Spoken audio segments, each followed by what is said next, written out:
കരുണയുടെയും പ്രത്യാശയുടെയും വഴി. ഈ പ്രാർത്ഥന മനുഷ്യന്റെ ബലഹീനതയും ദൈവത്തിൻ്റെ അളവറ്റ കരുണയും തമ്മിലുള്ള സമാഗമമാണ്. ഇതിലെ പ്രധാന ആശയങ്ങളെ നമുക്ക് ഇങ്ങനെ തരംതിരിക്കാം.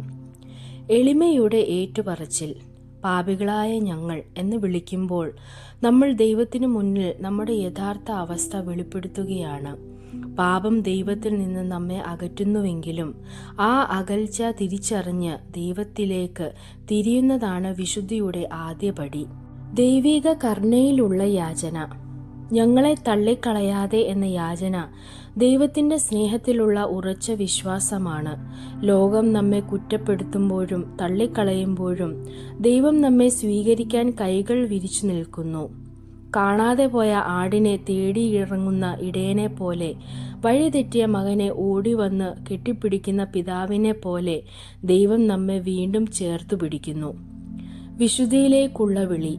വിശുദ്ധി എന്നത് ചില വ്യക്തികൾക്ക് മാത്രം സാധ്യമായ ഒന്നല്ല, മറിച്ച് എല്ലാവർക്കുമായി നൽകപ്പെട്ടിരിക്കുന്ന ഒരു വിളിയാണ്.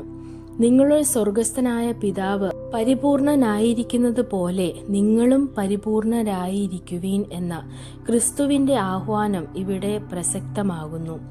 പാപത്തിൻ്റെ ഇരുട്ടിൽ നിന്ന് ദൈവത്തിൻ്റെ പ്രകാശത്തിലേക്ക് നടന്നു കയറാനുള്ള ആഗ്രഹമാണ് ഈ പ്രാർത്ഥനയുടെ കാതൽ.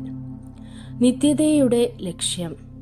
നമ്മുടെ ജീവിതം ഈ ഭൂമിയിൽ അവസാനിക്കുന്നില്ല. നിത്യമായ വിശുദ്ധി എന്നത് സ്വർഗീയ ഭാഗ്യത്തെ സൂചിപ്പിക്കുന്നു. ലൗകികമായ താൽക്കാലിക സന്തോഷങ്ങൾക്കപ്പുറം ദൈവത്തോടൊപ്പമുള്ള അനന്തമായ ആനന്ദത്തിലേക്ക് നമ്മെ നയിക്കണമേ എന്ന പ്രാർത്ഥന ജീവിതത്തിന് വ്യക്തമായ ഒരു ലക്ഷ്യബോധം നൽകുന്നു. ജീവിതത്തിൽ പ്രായോഗികമാക്കാൻ ക്ഷമ ചോദിക്കാനും നൽകാനും പഠിക്കുക. ദൈവത്തിൽ നിന്ന് കരുണ ലഭിക്കാൻ മറ്റുള്ളവരോട് കരുണ കാണിക്കുക. അനുദിന ശുദ്ധീകരണം. ഓരോ ദിവസവും നമ്മുടെ തെറ്റുകൾ ഏറ്റുപറഞ്ഞ് തിരുത്താൻ ശ്രമിക്കുക. ദൈവാശ്രയബോധം. സ്വന്തം ശക്തിയിലല്ല, ദൈവത്തിൻ്റെ കൃപയാലാണ് നാം വിശുദ്ധിയിൽ വളരുന്നതെന്ന് തിരിച്ചറിയുക.